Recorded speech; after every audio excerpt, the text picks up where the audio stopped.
sobre todo, el tema que vamos a ver hoy es... A la mierda se me fue. Teorema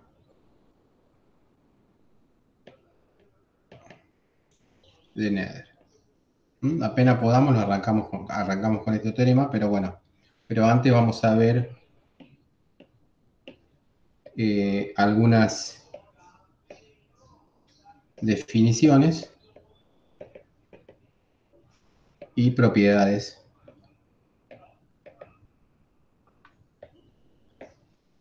¿Para qué? Para sacarle un poquitito del jugo a lo que vimos hasta ahora. En el sentido de, bueno, ya sabemos cuáles son las ecuaciones que tienen que cumplir los sistemas mecánicos. ¿Sí? Bueno, entonces uno podría tener una postura, bueno, ya tengo la ecuación, resuelvo la ecuación y obtengo el comportamiento particular de cada sistema. En vez de hacer eso, siempre uno lo que intenta es evitar ese esfuerzo y sacarle el jugo desde el punto de vista físico a lo que tiene, ¿sí? Tratando de explotar las constantes de movimiento que tiene el problema. ¿Ok? De antemano, ya uno podría sacarle el jugo a ese problema sabiendo cuáles son las constantes de movimiento. Saber qué son las constantes de movimiento de alguna manera es resolver el problema. ¿Está bien? Pero bueno, entonces vamos a tratar de definir algunas cosas con ese propósito. La primera cosa que vamos a definir es lo que es una constante de movimiento.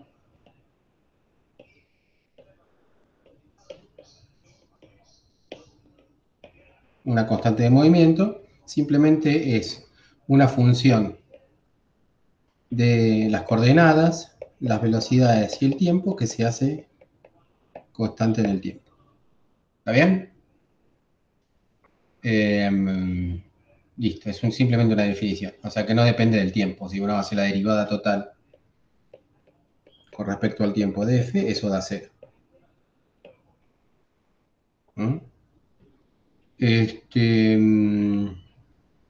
Obviamente acá estamos tomando el conjunto, ¿no? De Q1 hasta Qn, y ahí el conjunto de Q.1 hasta Q.n. Bien, ¿cuál es ese conjunto? Ese conjunto son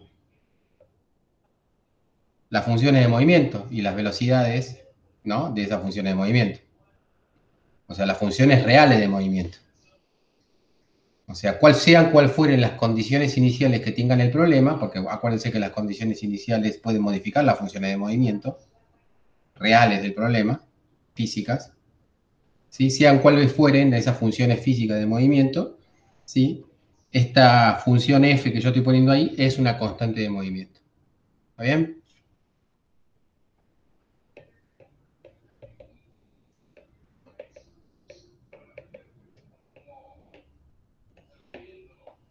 Por ejemplo, ustedes ya saben de antemano que si en un cierto sistema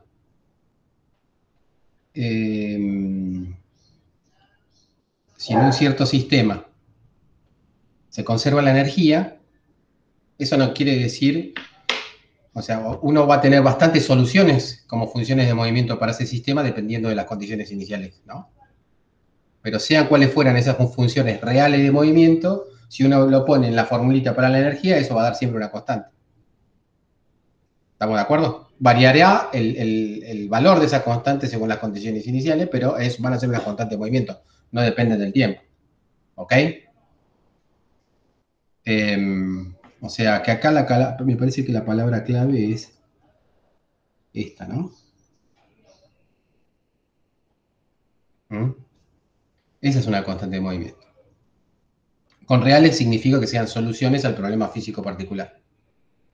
¿Sabes? Porque hasta ahora siempre venimos manejando el Q de T desde un punto de vista matemático, por ejemplo, cuando hacíamos un principio variacional, ¿está bien? Y después veíamos que en ese principio variacional la variación era mínima cuando las funciones esas matemáticas se hacían reales o físicas.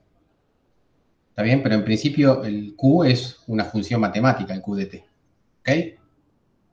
Eso es una constante de movimiento. Lo que sigue sería lo que es el momento conjugado. Momento, creo que se llama momento.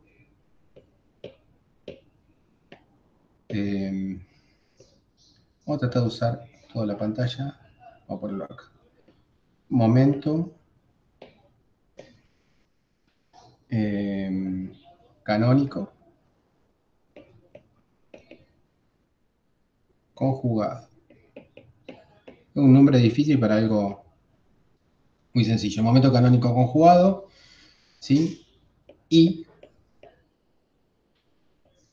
se define como PI, P sub I, es igual a la derivada del lagrangiano con respecto a la velocidad generalizada iésima. O sea, cada coordenada I tiene su momento conjugado I. ¿Está bien? Que resulta de hacer esta operación. ¿Sí? Bien. Esta es una derivada parcial. Acuérdense que cuando nosotros ponemos esta fórmula, lo que estamos haciendo es la derivada con respecto al segundo argumento, ¿sí? En la coordenada I, ¿no? Siempre es la cuestión. Esto acuérdense que depende de Q punto y de T. Bueno, y acá dentro de cada uno de esos están metidos todos los Q y todos los Q puntos, ¿no? O sea que si yo digo la derivada con respecto al segundo argumento, no es el segundo argumento exactamente. Acá tendríamos n argumentos, acá tenemos n argumentos, ¿sí? Y acá tenemos 1. Entonces cuando uno hace esa operación, en realidad es contra el n más iésimo argumento, ¿no? La derivada. O sea, está en el lugar n más i. No está en el lugar i, 2. Está en el lugar n más i, si uno quiere ser más preciso. Está bien, ese es el momento canónico conjugado. Y es una fórmula, digamos. Después estará en ver la situación, si en esa fórmula uno lo que tendría que hacer es primero hacer la derivada y después al evaluar usará qué funciones de movimiento usarán las reales, cualquiera, ¿no? Uno tiene que tener cuidado con eso. ¿Tá? Primero siempre se deriva y después se evalúa. Al momento de evaluar, veremos qué es lo que estamos evaluando. ¿Está bien? Pero ese sería el momento canónico conjugado iésimo.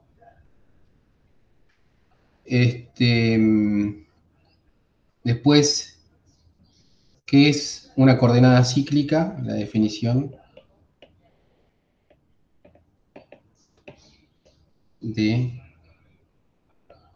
lo que se conoce como coordenada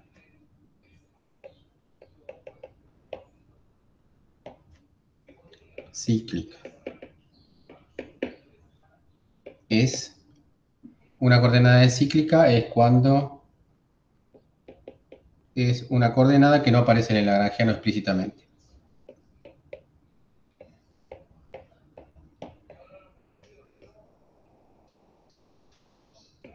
Explícitamente, ¿no?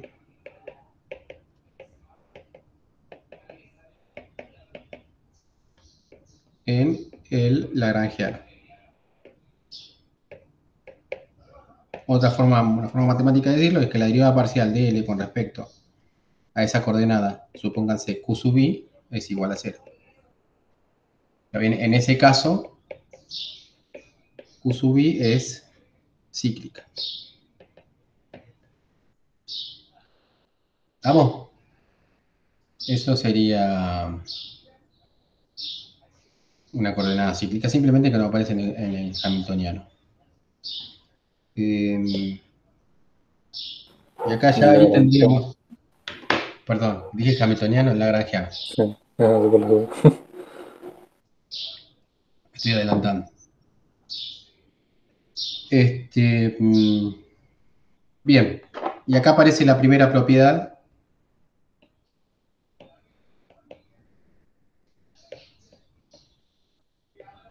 que es que, acá lo voy a decir, o sea, lo digo en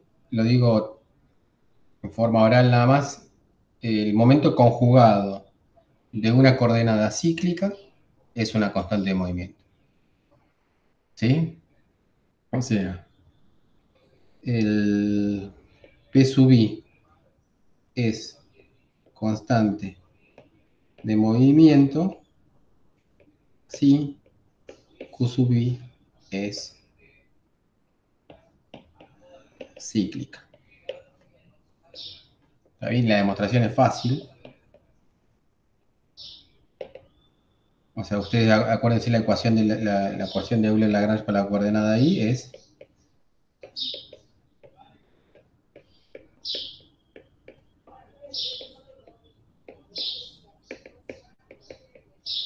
esta.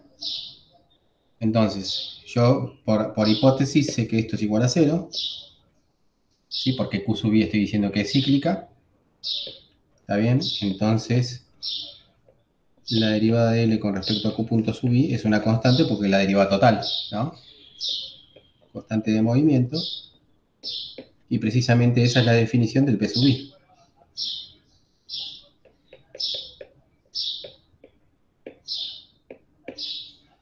¿Está bien? Acá hay que tener un cuidado, ¿sí? Con respecto a lo que les hablé antes. El cuidado que hay que tener es que ese P sub i hay que evaluarlo en las soluciones reales, ¿no?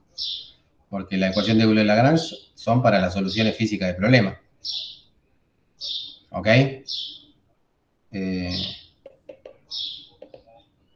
O sea, cuando yo calculo P sub i es en realidad ¿sí?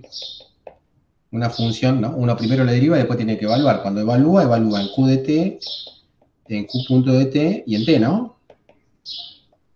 Entonces, para que esto tenga sentido, estas Q que ponemos acá tienen que ser las soluciones del problema.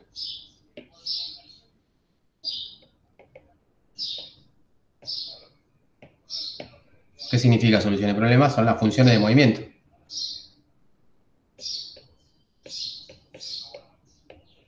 Movimiento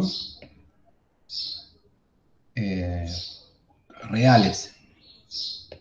Posta, digamos. ¿Mm? Si yo pongo cualquier cosa ahí, eso no tiene por qué ser una constante de movimiento. Pero si yo pongo, ¿por qué? Porque todo parte de acá. Si parte de acá, ¿se acuerdan que esa ecuación diferencial solamente valía para mis funciones de movimiento reales del problema? Porque así ¿no? Así se dedujo, ¿no? Uno lo que quería cuando quiere resolver estas cosas son las funciones de movimiento del problema, ¿no? Cómo se mueve realmente. Entonces, si uno parte de acá, es lógico que este PI que uno obtiene como constante de movimiento, ¿sí? Sea calculado para las soluciones del problema. ¿Ok?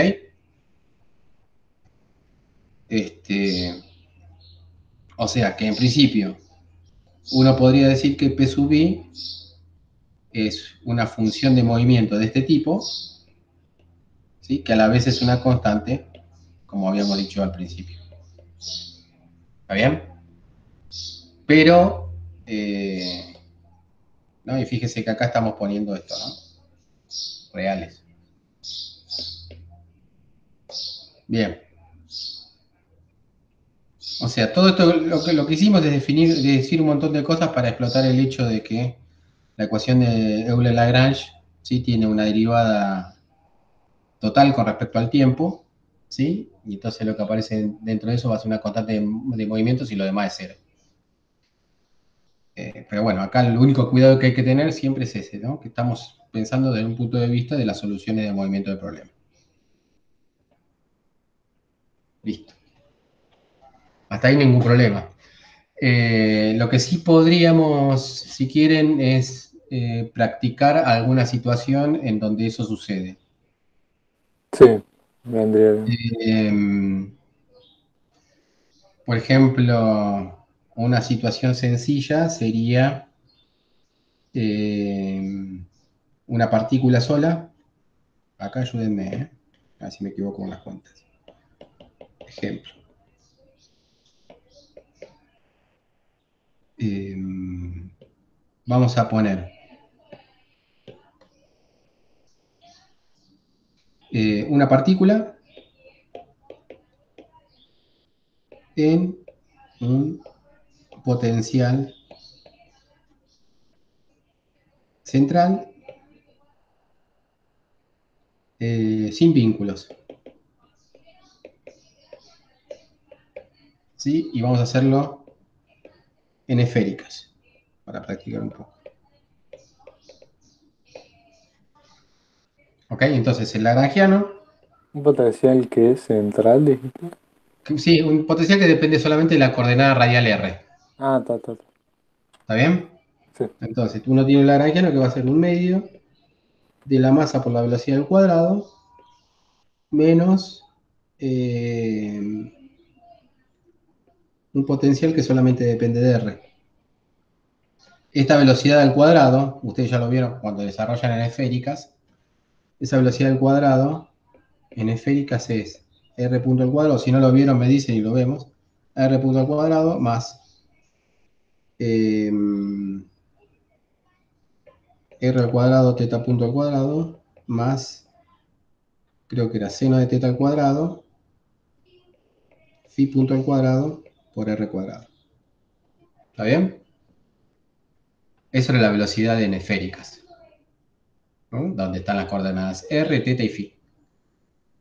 Entonces fíjense que el lagrangiano, ¿sí? El lagrangiano, o sea que mejor dicho, no, bueno, el lagrangiano no depende explícitamente de qué coordenadas. El R está, el teta está, pero fíjense que el phi no está. ¿Está bien? Entonces no depende explícitamente de phi. Por lo tanto, si uno hace la ecuación diferencial de Euler-Lagrange para la coordenada phi, uno tendría este resultado.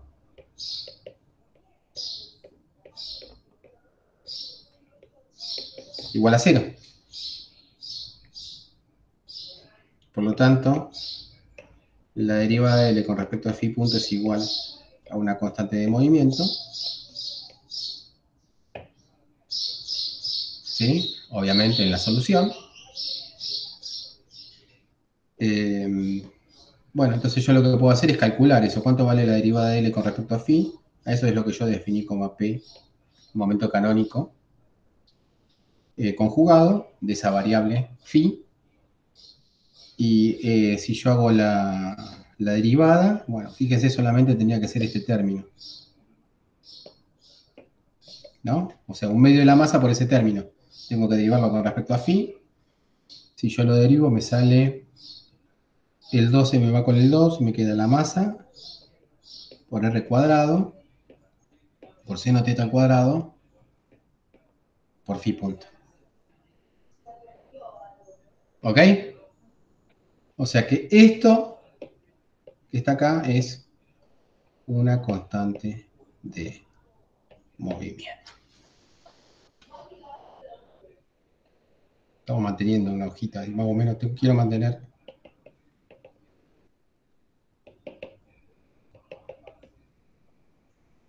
la sangría. Bueno, ¿sí? Y miren lo que es esto. Fíjense esto. Voy a ponerlo con rojito. Uno tiene el eje Z,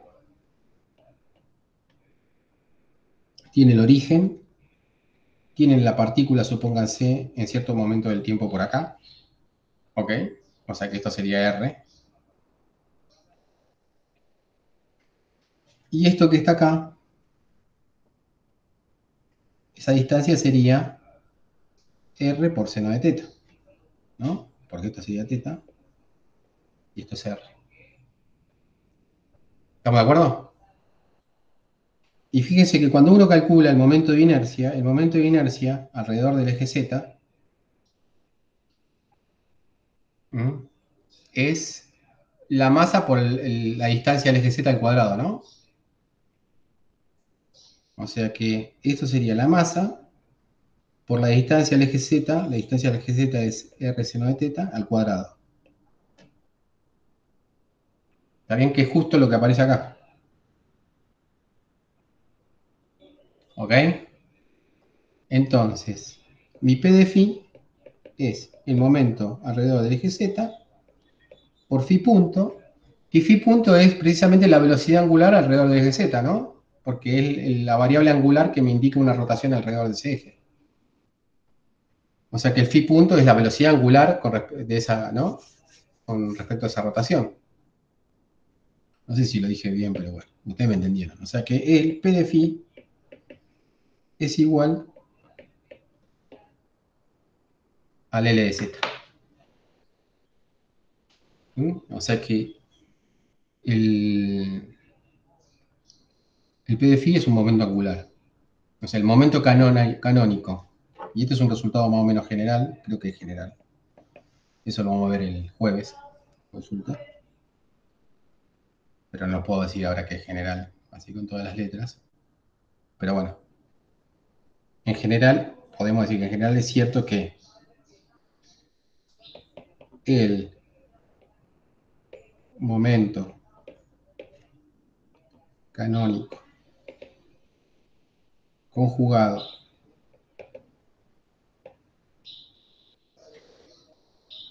de una coordenada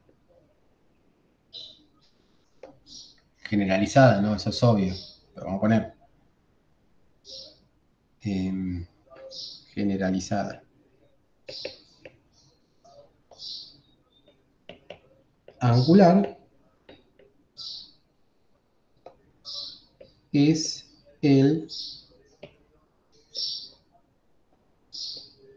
momento angular respectivo. ¿Está bien? Que en este caso particular, por ser la fuerza central, se mantiene constante en el tiempo, o sea, es una constante de movimiento.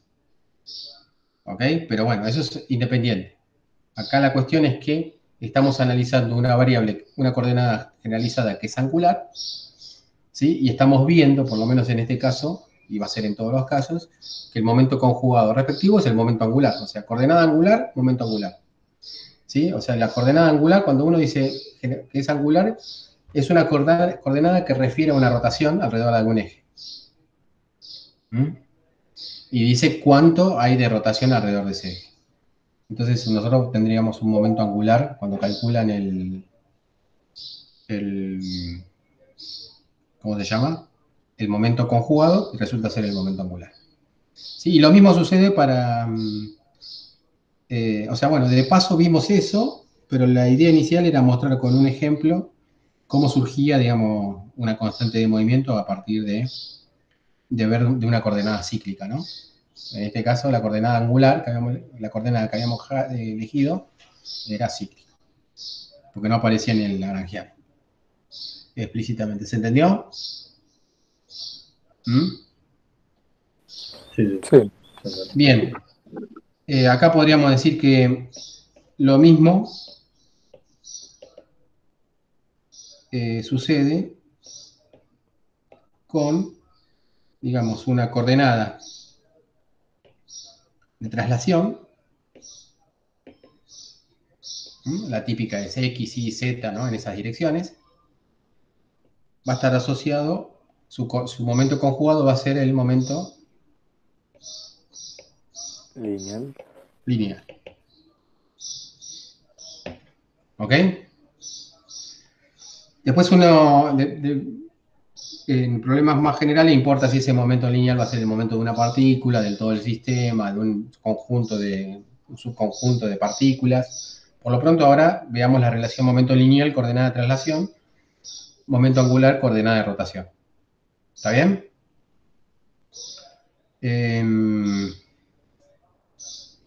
Bien. Que son temas independientes, así esos momentos son constantes de movimiento, no. Serán constantes de movimiento si la coordenada asociada no aparece en el lagrangiano, o sea cíclica. ¿Ok? Es una reglita más o menos sencilla. Uno puede no decir todo esto y saberlo igual, porque, digamos, teniendo presente solamente la ecuación de Euler-Lagrange. O sea, si uno tiene esto,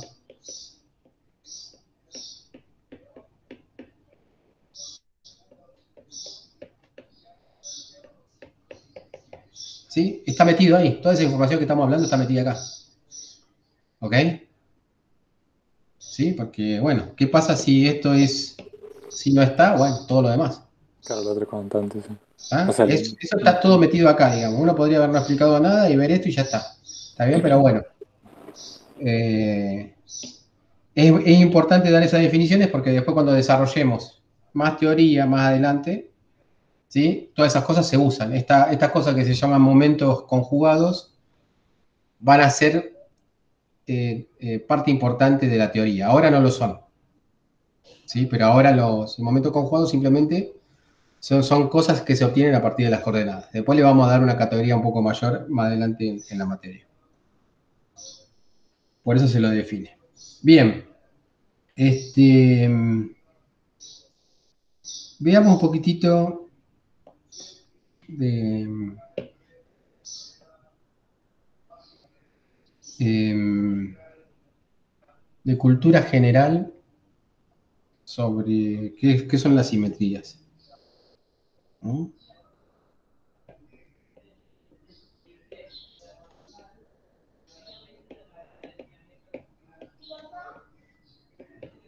Algún, esto es recontra importante y está diluido a lo largo de toda la carrera. Entonces, en algún momento hay que hablar un poquitito de eso. Y quizás es importante hablarlo ahora justito antes de dar el teorema de Noether. en Electro lo usamos mucho. En Electro, perfecto, qué bueno. Electro 1 ya metieron simetrías. Sí, o sea, aparecen cada tanto y en general 3 también, que es electrostática. Otra vez. Buenísimo. Pero Tratemos lo usamos, ¿no? de formalizarlo un poquitito, no matemáticamente, sino conceptualmente. Ujú. Este, una simetría aparece en un sistema, ¿sí? Si el sistema es el mismo luego de realizar una operación de simetría. Y una operación de simetría significa básicamente una rotación o una reflexión, ¿sí? También hay otras operaciones, pero las más populares son rotaciones y reflexiones. O sea, uno tiene un sistema, ¿sí? Y ese sistema, ¿sí? Uno cierra los ojos, mira el sistema, cierra los ojos, alguien vino y le realizó una operación a ese sistema, abre los ojos y no se dio cuenta de que vino alguien, ¿sí? Y realizó una modificación. Cuando estamos ante ese caso, nosotros decimos que ese sistema es simétrico con respecto a esa operación que ese tipo vino y realizó. ¿Ok? O sea, cuando nosotros hablamos de simetrías, básicamente tenemos dos componentes. El sistema físico. A veces el sistema físico es el mismo universo. ¿Está bien? Entonces ahí son simetrías fundamentales del universo. ¿Está bien? Pero bueno, en los casos que nosotros vamos a manejar es un sistema físico concreto. ¿Sí? Y lo que tenemos es una operación.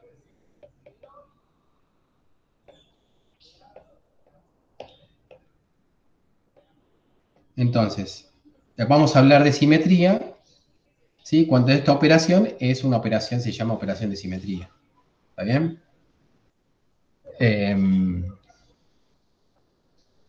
Entonces, uno realiza la operación, el sistema queda invariante, o sea, uno realiza, yo qué sé, la operación sobre el sistema en principio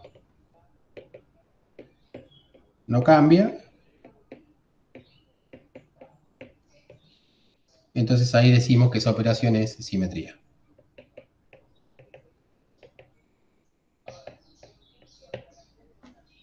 ¿Ok?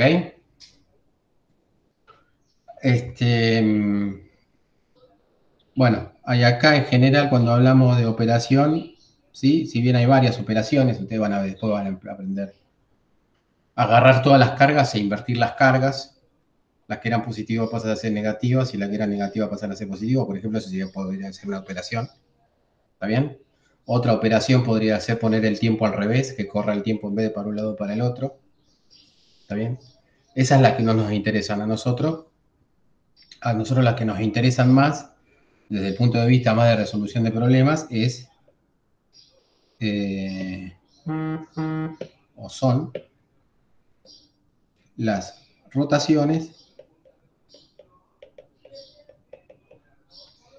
las reflexiones y las traslaciones.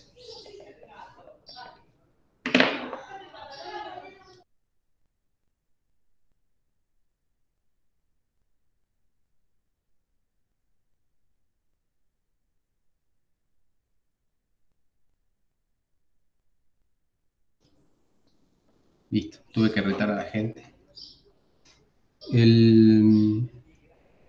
Bien. Hagamos un poquitito de práctica. Si yo les pongo un sistema y ustedes me van a tener que decir qué simetría tiene ese sistema. ¿Estamos? Y con respecto a qué operación. O sea, una vez que uno tiene, digamos, más o menos, para ser concreto, idea de la simetría, para ser concreto, tiene que especificar cuál es la operación y tiene que ser más o menos exacto en la descripción de esa operación. ¿Está bien? Vayamos a unos ejemplos.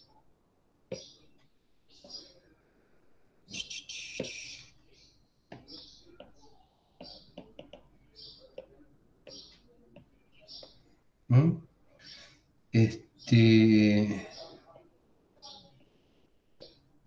Ya que están con electro, supónganse, este es un plano, vamos al más sencillo.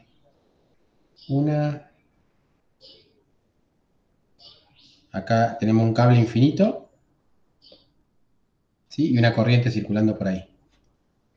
¿Está bien? Ese es un sistema recontra, tiene un montón de simetrías, ¿sí? Lo que estaría bueno es identificarlas. El origen lo pueden poner en cualquier lado, van a ver que después no va a definir las operaciones, pero bueno, veamos de a una algunas operaciones de simetría. 1, o sea, vamos a poner simetría 1. ¿Qué es? Podría ser de rotación sobre ese eje. No va a cambiar, ¿no? Rotación alrededor del eje. Si quieren le damos un nombre al eje Z, Ujú, ahí ya tenemos una simetría. ¿Está bien? sí. ¿Hay otra? Traslación sobre el eje Z también. Bien, che. Traslación.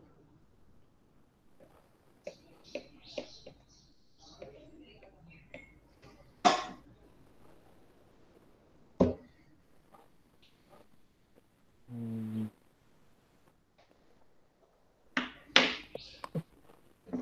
Podría ser. Reflexión respecto del eje Z, puede ser. Samir, ¿cuál me dijiste? Reflexión respecto de ese eje.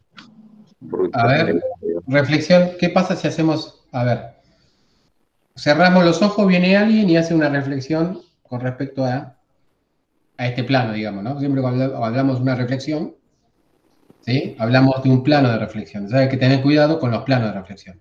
Un plano de reflexión podría ser ese. Otro plano de reflexión podría ser la misma hoja. Claro, eso te Entonces, entendí. con respecto a lo que dice Samir, uno tendría que agregar información cuando dice reflexión, Mm, tiene que identificar el plano de reflexión. bien. Entonces, a ver, Samir, ¿a cuál plano te referís?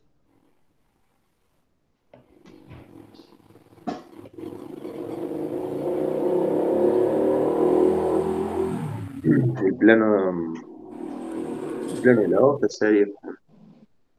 Entonces, reflexión con respecto al plano de la hoja.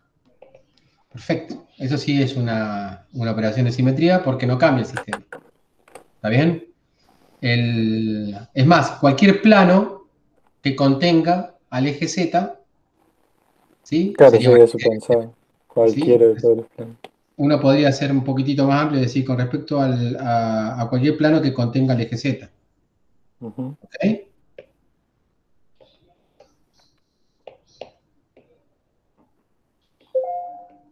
Que contenga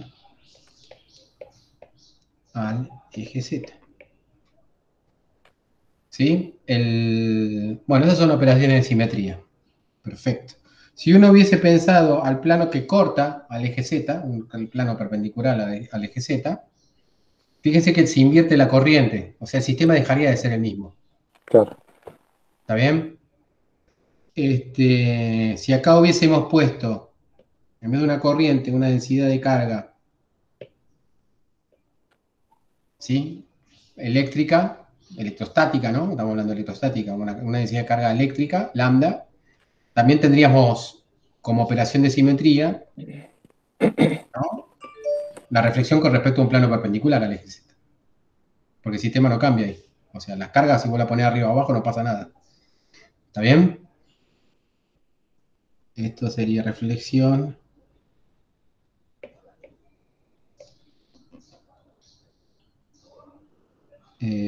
A cualquier plano.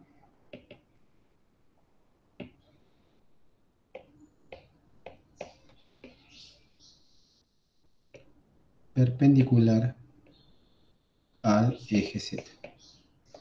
Un montón de simetría tiene problemas, precisamente porque el cable es infinito. Cuando uno hace el infinito se van reduciendo las simetrías. Y la idea en Electro 1, por ejemplo, de usar la simetría es para, como respuesta a esas simetrías, el problema se simplifica porque los campos que producen estas cargas que nosotros estamos analizando, para nosotros el sistema son las cargas, ¿sí? La consecuencia va a estar sobre los campos que producen esas cargas, y esos campos que producen esas cargas van a cumplir también esas simetrías. Entonces, no cualquier campo eléctrico o campo magnético puede considerarse, o sea, uno puede hacer varias restricciones sobre qué forma van a tener los campos eléctricos y magnéticos, y gracias a esas restricciones, la solución al problema particular se reduce, se simplifica demasiado, digamos. ¿Está bien? Si no, uno tiene que resolver 6 ecuaciones con 6 incógnitas. ¿Ok? Y termina resolviendo una ecuación con una incógnita o 2 ecuaciones con 2 incógnitas a lo sumo si usa las simetrías. También uno podría decir que la que tiene realidad física son los campos, ¿sí? Y las cargas son consecuencias de esos campos. ¿Está bien? Uno puede invertir ese razonamiento y también vale. Pero bueno, lo que se suele hacer es pensar en que el sistema son las cargas y las cargas en movimiento, y a partir de eso uno obtiene los campos. Eso es lo que se hace en general. Bien, a ver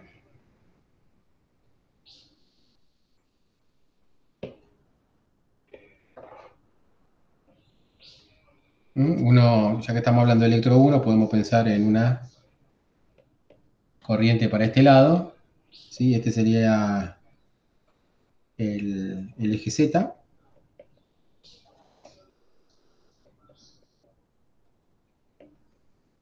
¿Sí? Y hay una corriente ahí. Y podemos pensar también en un segundo problema con una densidad de carga lambda, así, ¿no? Entonces, pero pensemos en la corriente primero. Si pensamos en la corriente, una simetría, ¿cuál sería?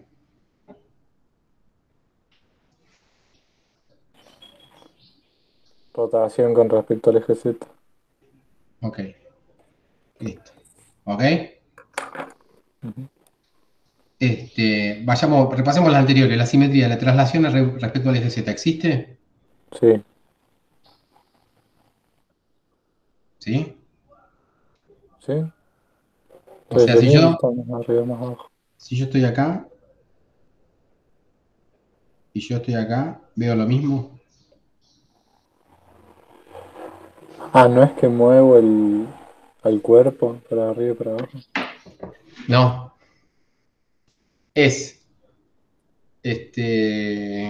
No es lo mismo. O sea, porque si no todo sería simétrico así. O sea, vos lo que haces con una operación, o sea, vos tenés un sistema, te das vuelta, vos viene otro y le hace una modificación a ese sistema, vos decís, si yo lo muevo arriba, o sea, vos está bien, vos lo que estás diciendo, bueno, yo traslado el sistema, está bien, ahí pude haber sido confuso yo. Si desde la primera forma de verlo es, si viene alguien y traslada el anillo, lo traslada en Z, ¿sí? Cuando yo me dé vuelta, voy a ver una diferencia. Claro, sí. del campo Esa sería una forma de distinto. pensarlo. Otra forma de pensarlo es que ese alguien que viene a vos te corre y te traslada a un eje Z. Claro. ¿Está bien? Ahí vos no vas a ver lo mismo. Claro, sí, no. Pero bueno, pensemos lo de uno o de otra, fíjense que no cuadra de ninguna forma. O sea que la S2 no va a estar. ¿Estamos? Ujú. La S2 no. La otra que sería reflexión con respecto a cualquier plano que contenga el eje Z.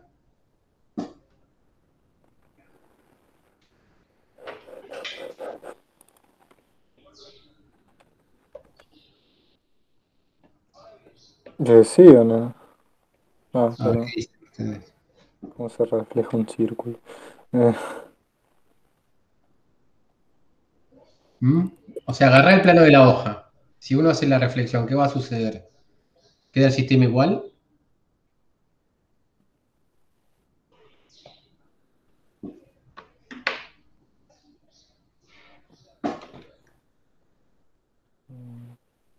Intuitivamente. Lo que le no diga la sé. intuición, después uno lo formaliza un poquitito. Me suena que sí, pero no estoy muy seguro. A ver, Sí, Samir, a mí también, intuitivamente, creo que quedaría Simón. igual. Sí, sí. Y Simón va. Se cortó el micrófono, Simón. Ah, Lo no, quiere que también. también. Bueno, a ver, fíjense, lo vemos desde arriba. ¿Está bien? Mm, Desde arriba uno tiene un montón de cargas yendo para allá. Esa sería la corriente, ¿no? ujú. Uno lo que hace después es una reflexión respecto a a este plano. ¿Sí? O sea, todo lo que estaba, Se da vuelta la corriente. se da vuelta a la corriente. Claro, ¿Sí? ese duda tenía, pero no estaba muy Claro, seguro. fíjate esto. Bueno, pero la idea también es prueba y error. Fíjate que esta Mm, velocidad que está así, ¿sí? En este punto, cuando pasa para este lado, la reflexión produce esto. ¿Está ujú. bien? O sea, esta velocidad que está así, queda igual ahí. ¿Está bien? Esta velocidad que está así, cuando pasa del otro lado, lo tendría que dibujar con otro color. Acá pasa así. O sea que el producto de hacer la reflexión lo que te hace es invertir la corriente. Claro. ¿Está bien? Entonces, acá lo que tendríamos,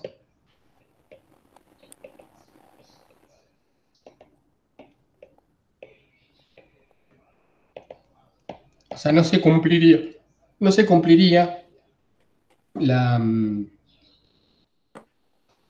esa simetría. O sea, eso no sería una simetría. O sea, porque la operación no es una operación de simetría, ¿sí? La única forma que podría ser una operación de simetría es que a la misma vez que uno hace esa reflexión, invierta la carga. Que se llama Mm, conjugación de cargas, la simetría, ¿no? Esas dos operaciones hechas a la vez sí son una operación de simetría en conjunto. claro. ¿Está bien? Porque, bueno, acuérdense que la corriente, si uno le invierte la carga, va para el otro lado de la corriente. Ujú, También desde el punto de vista físico o desde el punto de vista del electromagnetismo, lo mismo. ¿Está bien? ujú. Desde el punto de vista mecánico, no.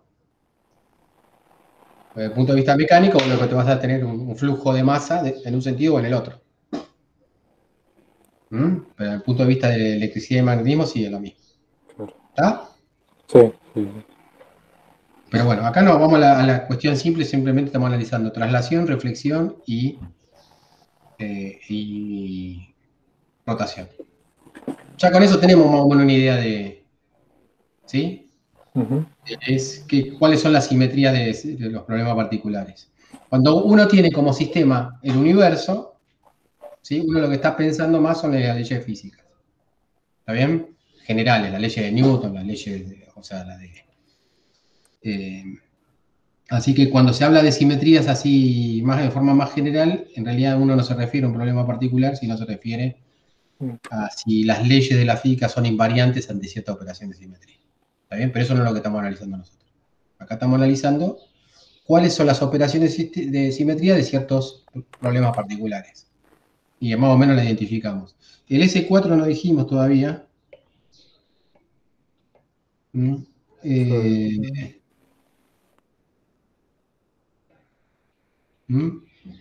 S4 se cumple? Estaba pensando, no estoy muy seguro. Me parece que también se dan vueltas las velocidades, ¿o no? Claro, se cambia de dirección de corriente.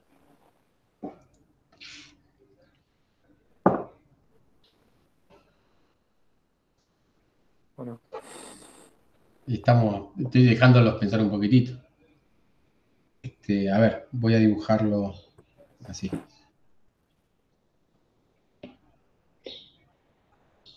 Vos tenés una corriente que viene así. ¿Está bien? Hacer una operación, bueno, uno podría hacer, acá estamos hablando de operaciones de simetría con respecto a cualquier plano perpendicular al eje Z. No, cualquiera no, yo estoy pensando solo en el mismo Exacto. Bien, entonces, de la ya esfera. cualquiera es evidente que no. Mm. Porque si tenemos cualquiera, Sí, te lo mando para otro lado. te lo manda para el otro lado. No te cambia sentido, Ah, ¿está bien? Porque si vos pones, fíjate, si pones un plano, el plano lo pones acá, el plano en donde vos haces la reflexión, esto pasa, este vectorcito pasa directamente para allá. A ver, espera, estoy pensando. Sí, ¿no? Porque todo lo que está acá pasa por el otro lado, y todo lo del otro lado pasa para este lado. ¿Ok? Entonces a vos te quedaría la misma corriente para el mismo sentido de la corriente. Pero el sistema no es el mismo. ¿Sí? Porque sí. donde vos tenías las corrientes antes en un lugar, ahí ya dejaron de estar. ¿Sí? El sistema sería el mismo si el plano que vos usás para realizar esa reflexión es el mismo que contiene al anillo. ¿Está bien? Si es el mismo, todo lo que está de un lado pasa del otro. Bueno, pero si precisamente estás sobre el mismo plano, queda en el mismo lugar. O sea, vos te das vuelta, hacen la operación, lo ves de vuelta el sistema y no te das cuenta que hubo un cambio. También sería una operación de simetría. ¿Está bien? Entonces, el S4 no se cumple. A menos que el plano sea, vamos a ponerlo por simplificar, el XY, ¿no? El plano XY. Que es donde uno supone que está el anillo. ¿Se entendió? Lo lindo de todo esto es que una de las cosas que vamos a ver en esta materia es que nos quede la idea de que por cada operación de simetría hay una constante de movimiento relacionada. ¿Está bien? Esa es una cosa que uno tendría que asimilar a lo largo de la materia. ¿Ok? Después uno esa frase la formaliza mucho mejor al final de la materia. ¿Está bien? Pero bueno, está bueno que ahora aprendamos a hablar un poquitito de simetrías. Fíjense que más o menos lo que les dije tiene sentido con el ejemplo que dimos. Cuando uno tiene un potencial central, ¿sí? Ese sistema con potencial central podría ser un sistema en donde tenemos una carga o una masa en el origen y generan un potencial eléctrico gravitatorio. ¿Está bien? Ese potencial, fíjense que el sistema ese es invariante, o sea, la carga, si yo tengo una carga en el origen o una masa en el origen, el sistema es invariante ante una rotación alrededor del eje Z. ¿Está bien? Entonces, lo que se va a provocar como consecuencia es una conservación de cierto momento angular, en este caso del eje Z. Ahora uno me puede decir, sí, pero ¿y la carga, la carga prueba, digamos, no molesta, digamos, a esa simetría? Y no precisamente porque una carga prueba. ¿Está bien? Porque es prueba. En ese caso no sería podría hacer esa rotación con respecto a cualquier eje también. Sería una rotación. O sea, el momento angular con respecto a cualquier eje se conserva.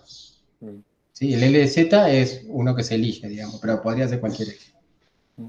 ¿Está? Por eso el momento angular total se conserva. ¿sí? O sea, una consecuencia de que la fuerza sea central. ¿Ok? Ujú. O sea, una... em,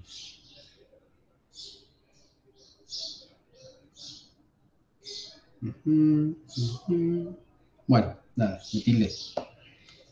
Em, bien, a ver qué más podemos decir. Em,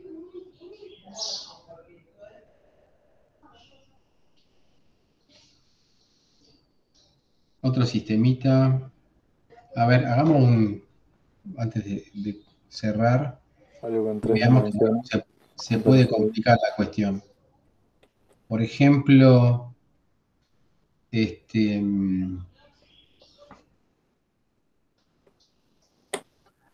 Entonces, algo con pensemos tres dimensiones. Ya hicimos una, dos, y ahora tres.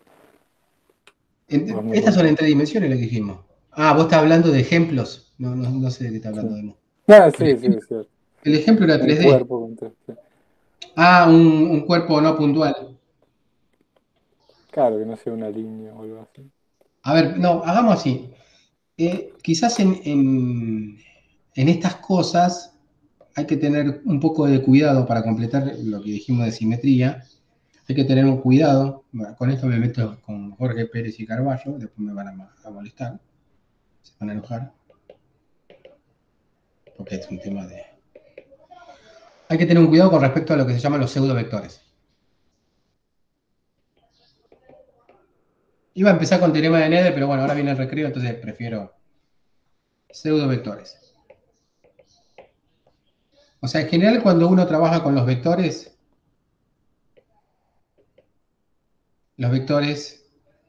por ejemplo, algo que es un vector es el campo eléctrico, la posición, la velocidad. Esas son cosas que desde el punto de vista físico son vectores. ¿Qué significa que sean vectores? Que transforman bien ante rotaciones, ¿sí?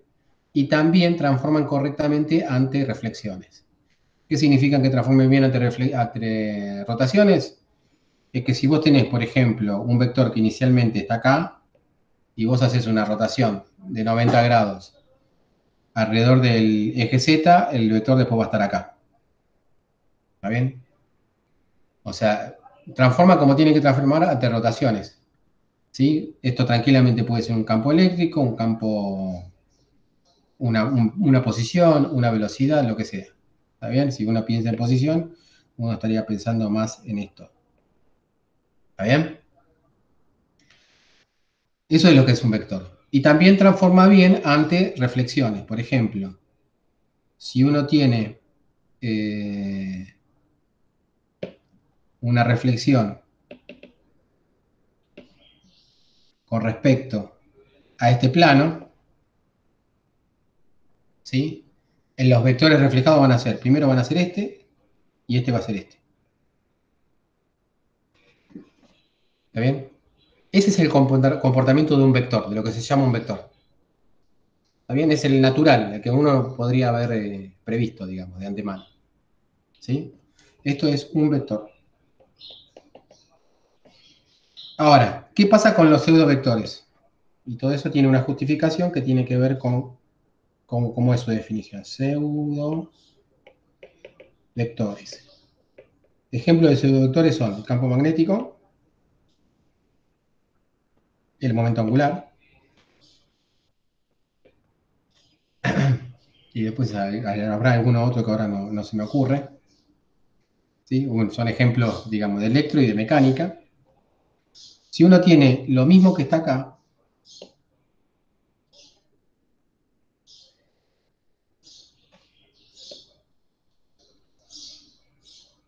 ah, qué boludo.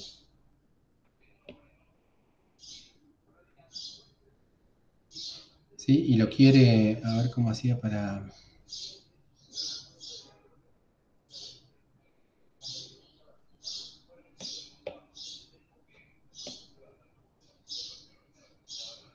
¿Qué va a pasar con los pseudovectores? Lo que pasa es que hacen lo contrario de lo que haría un vector. O sea, va a ser esto.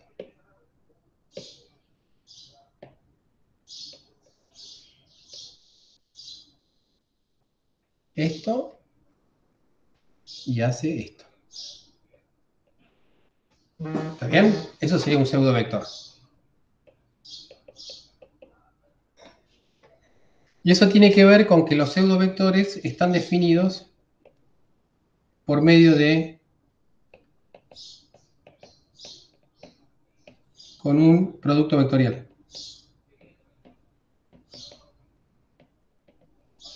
¿Sí? Acuérdense que el L es R por P. R, producto vectorial por B. El B es el rotor. El R es el rotor del potencial vector, pero no vieron potencial vector todavía. O el B cuando se define por la ley de Biot-Savart, ¿no? Es un producto vectorial en integrando.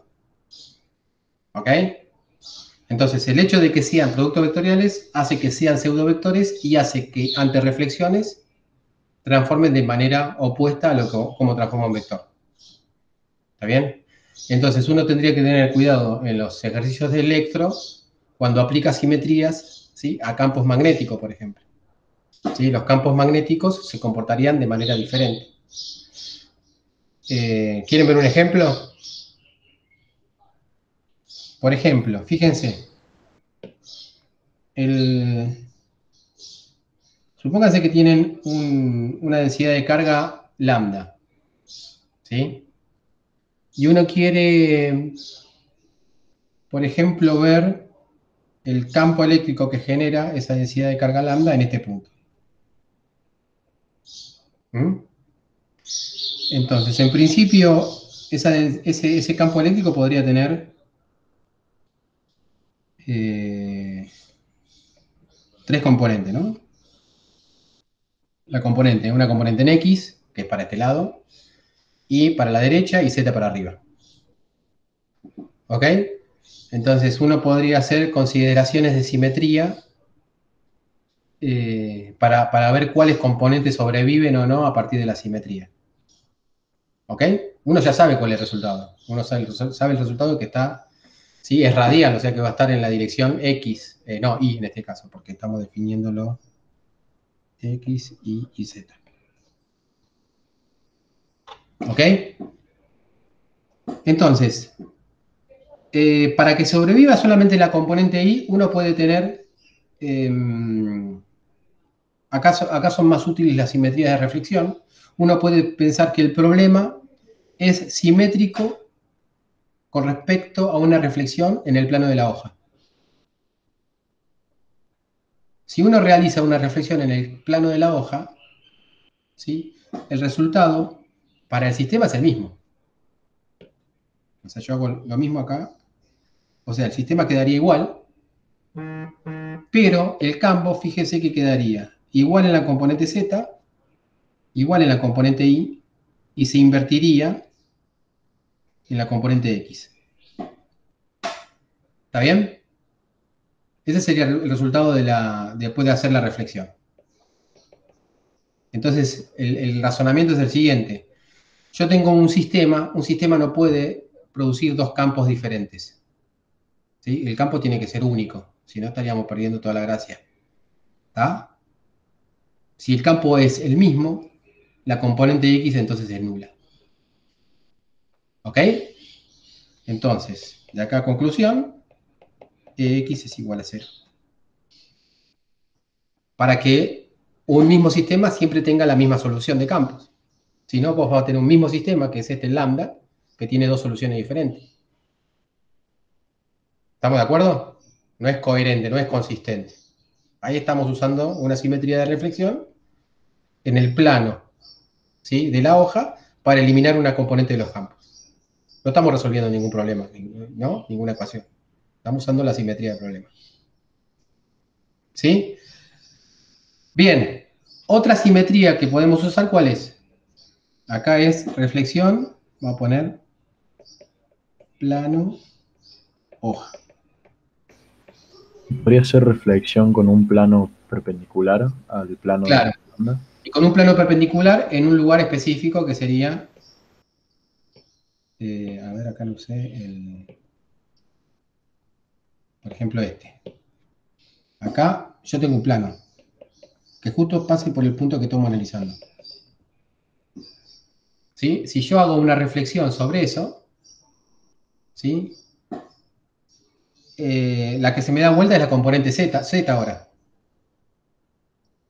¿Estamos de acuerdo? Entonces me quedaría este. O sea, obviamente el mismo problema no puede tener dos resultados diferentes, entonces yo lo que hago es eliminar estas dos. Pero ¿Ok? no puedo hacer una reflexión también con respecto al plano ZX y se me va a dar vuelta. Claro, pero ahí el sistema, o sea, vos ahí lo que estarías relacionado son dos campos aplicados en dos puntos diferentes. Ahora lo hacemos eso. Pará. Entonces voy a poner plano perpendicular que pasa por el punto, vamos a llamarle a este punto, vamos a poner un nombre, punto A. ¿Está bien? Bueno, con esos argumentos uno lo que hace es eliminarse la componente X y la componente Z y la única que sobrevive es la Y, que es lo que queríamos hacer. Ahora vayamos a la pregunta de Augusto. Pero se entendió el razonamiento ahí, ¿no? ¿Sí? Y eso acá usamos, sobre todo lo que estamos usando acá, es que E es un vector. Es fundamental el uso de que el E es un vector. ¿Sí? Ahora vamos a ver, cuando resolvamos un problema con un hilo de corriente, es fundamental el uso de que B es un pseudovector. Si no, no nos va a dar. ¿No? Ahora veamos lo que dice Augusto. Vos tenés un punto A acá, que es donde estamos analizando el campo, y lo que está proponiendo Demo es un plano de reflexión por acá. ¿Sí? Ah, me equivoqué. No, uno. Digamos, Bueno, creo que es paralelo al eje donde está lambda. Sí. bueno, claro, o sea, el mismo plano, un plano así. Sí. Ah, claro. Bueno, más o menos va a ser lo mismo, fíjate, cuando vos haces la reflexión esa, en realidad vos lo que tendrías que hacer es plantear el campo en este punto y del otro lado vos vas a tener otro punto, a llamar punto A, punto B y punto A. Esto sería antes de hacer la reflexión. ¿Sí? Después de hacer la reflexión, a vos lo que te quedaría es el punto B de este lado, el punto A de este lado, ¿sí? Ahora, vamos a hacerlo sin 3D porque ahí, ¿sí? No me traje las gafas. Qué buenos chistes que me mando. Está lento ya esto. Bueno, suponete, vos tenés el B acá. El plano sería ese. El A, eso pasa después de hacer la operación de simetría. El B acá, el A acá. Ya acá viene lo más importante. Es los campos, sería el X, el Y y el Z. ¿Está bien? Este sería, o sea, esto yo lo podría llamar a Y, a X y a Z. Y a este lo podría llamar, yo qué sé, BX, no, BI, BX y BZ. Cuando yo hago la operación de reflexión, ¿sí? La operación de reflexión me va a decir que de este lado va a estar AI, de este lado, por ser vector, va a estar AX y de este lado AZ. Y de este lado en azul va a estar acá, este se dio vuelta, sí, lo di vuelta. Y este también lo tengo que dar vuelta. Este es, ¿no? Porque estaba apuntando para aquel lado. Tiene que apuntar para adentro. De ahí, este no cambia.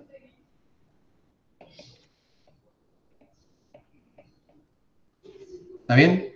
Entonces, yo acá lo que puedo concluir son otras cosas. Pero acuérdense que esa operación que hago es de simetría, por lo tanto, el sistema es el mismo, por lo tanto, los resultados que obtenga de hacer esa operación tienen que ser los mismos, tienen que ser coherentes. Acá no hay problema para el BZ. O sea, acá lo que me va a decir es que la operación esta, como resultado, vamos a tener como consecuencia, primera consecuencia es que para que sea coherente, el AZ tiene que ser igual a BZ. Pero con eso no estamos eliminando esa componente. Lo que estamos diciendo es que las dos componentes tienen que ser iguales, AZ y BZ, para que el sistema sea el mismo. ¿Estamos de acuerdo? Por otro lado, también me está diciendo como segunda consecuencia que la componente en X tienen que ser iguales para que el sistema sea el mismo. ¿Está bien? Y para que el sistema sea el mismo, como consecuencia lo que tenemos que tener es que el BI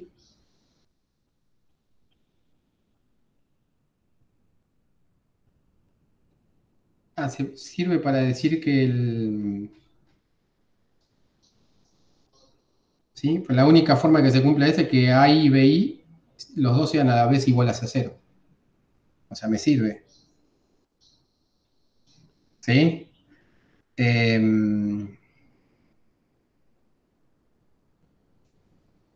Esto tendría que verlo un poquitito mejor. Creí que no me iba a servir, sí, pero sirve. ¿Está bien? Para que sea coherente, ¿sí? Como tiene que dar lo mismo, no me puede dar negativo o positivo. Me tiene que dar cero. Porque si AX o B, si A y o BI son iguales pero mayores que cero, de un lado se te invierte el número. Y el resultado cambia ahí. ¿Está bien? O sea que sí sirve. Te sirve para eliminar esa componente. ¿Ok? Es más complicado el razonamiento. El otro es más sencillo. Ay, pero no eliminamos todas las componentes. O es una por reflexión nomás que eliminas. Es solamente esta componente se elimina. Porque con las otras, ¿con qué argumento eliminas las otras? O sea, acá no necesitas que esto sea igual a cero para que se cumpla. ¿Sí? O sea, tranquilamente, suponete que AZ y BZ valen 1. No hay ningún conflicto ahí con la simetría. ¿Está bien? O sea, el resultado va a ser el mismo del lado izquierdo y el lado derecho. Digo, del lado izquierdo. O sea, en el caso 1, antes de aplicar caso, antes de aplicar la simetría, ¿no? Y caso después. ¿Y qué pasa si...? Entonces, vos lo que podés decir es, vos ya sabés que los dos sistemas, el de antes y el después, son el mismo. Entonces no pueden obtener, de un mismo sistema, pueden obtener campos diferentes. ¿Está bien? Y para que los campos sean los mismos, ¿sí? Vos lo que necesitas es que esto que está acá, a ver, le pongo esto aquí. Esto que está acá sea lo mismo que lo que está acá. ¿Ok? Esto que está acá, vamos a ponerlo con otro color, sea lo mismo que lo que está acá. ¿Sí? O sea, ahí estarías haciendo la igualdad. El amarillo sería AZ igual a BZ, la primera. Ahí justo le chiqué. Sí, claro, me doy cuenta. ¿Por qué tiene que ser así?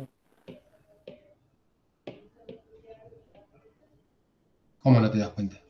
Ah, sí, Dijimos sí, que sí, me doy cuenta. los campos tienen que ser lo mismo, o sea, es el mismo sistema, digamos, no puede ser diferente. Si BZ vale 1, entonces AZ tiene que valer 1, porque Claro. el Sí, resultado es porque el mismo. están bien, claro. ¿Está bien? Y Lo, después lo que me hace ruido es, digo, ¿qué pasa si hago las tres reflexiones al mismo tiempo? Digo, tengo que concluir que todas las componentes tienen que ser cero. ¿Y cuál sería la reflexión que te hace una componente igual a 0? Por ejemplo, Pero si hago las tres al mismo tiempo, ¿no pasa eso? Si hago Pará. las dos que hicimos antes y Pará, acá hay algo que estoy haciendo mal. Menos mal que me di cuenta.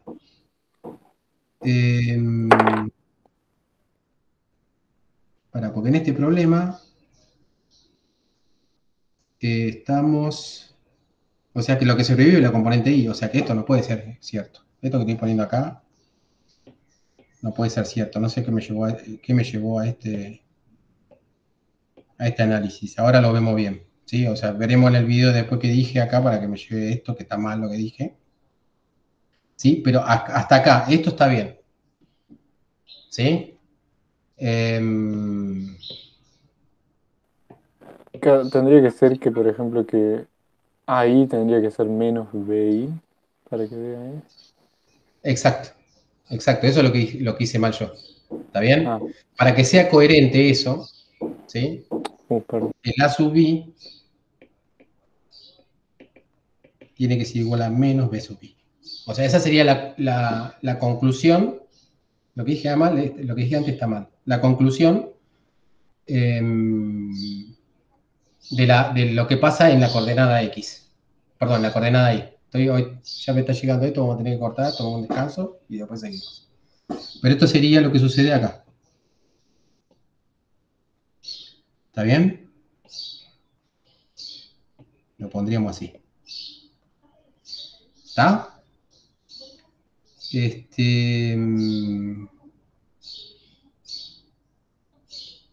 vuelta le pifié. Ah, ¿por qué? Sí, porque estoy hablando de Ah, la I de X, sobre de la X. X. ¿Está bien? Claro, sí, y todas las reflexiones las analizamos con los dos mismos puntos, sería, por ejemplo. Entonces, si lo reflejamos perpendicular, ahí sí va a ser que la Z tiene que ser igual, el menos AZ y eso es cero, solamente. Exacto. Está listo. Claro, ahora sí me Sí, cierro. igual menos mal que me preguntaste porque me di cuenta del error. Fíjense que yo había puesto ahí BI igual a 0 y en realidad es un subcaso particular de un caso general que es ese. ¿Está bien? Claro. Así que tengamos cuidado con eso. Pero bueno, es mucho más simple. Es mucho más simple analizar. Claro, acá está, es lo que vos decís. Este a sub I. Ahí está. Es justo el contrario. Es mucho más simple plantear, digamos, las operaciones de reflexión que planteé al principio. Acá estoy involucrando dos puntos, me mezclo un poquitito. ¿Sí? Bueno, después con el campo magnético sucede justamente lo contrario. Si yo agarro y tengo una corriente y analizo un campo magnético en este punto, acá es clave que yo use que el campo magnético es un pseudovector. Si yo analizo las tres componentes del campo magnético, ¿sí? BZ, BX y BI, yo sé que en el caso del campo magnético, la que sobrevive es BI. También, ay, le puse de vuelta mal. Oh.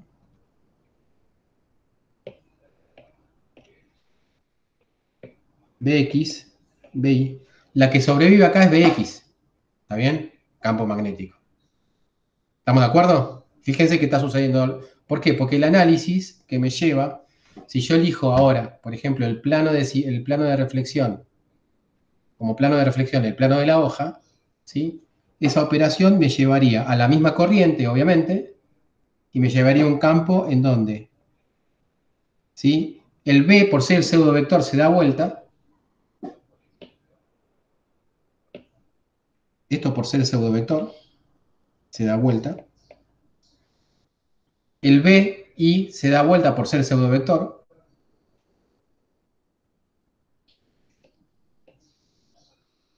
Y el BX, ¿sí?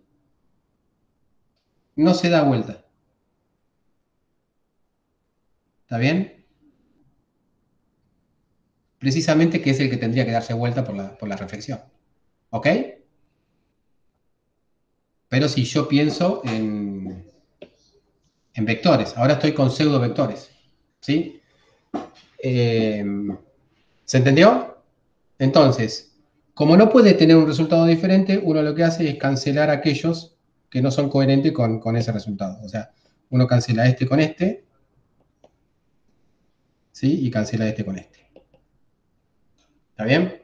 Porque estaría cambiando de signo. Y el único que sobrevive es la dirección, que realmente es la dirección del campo magnético en una corriente infinita. ¿Se entendió? Eso es por ser pseudovectores. O sea, acá lo que estoy usando es que E es un vector y acá lo que estoy usando es que B es un pseudovector. Bueno, pero me metí en un berenjenal que, ¿sí? Quizás no era necesario, pero bueno, desde el punto de vista de una simetría, uno ya sabe automáticamente, ¿sí? Que en el caso de una carga lineal, el campo eléctrico es radial, simplemente por simetría, y en el caso de una corriente lineal, el campo magnético es, ¿cómo se dice? Solenoidal, ¿sí? O está en Fibersor, si quieren, ¿sí? Simplemente por simetría. Bueno, hagamos una pausa y que se me refresque un poco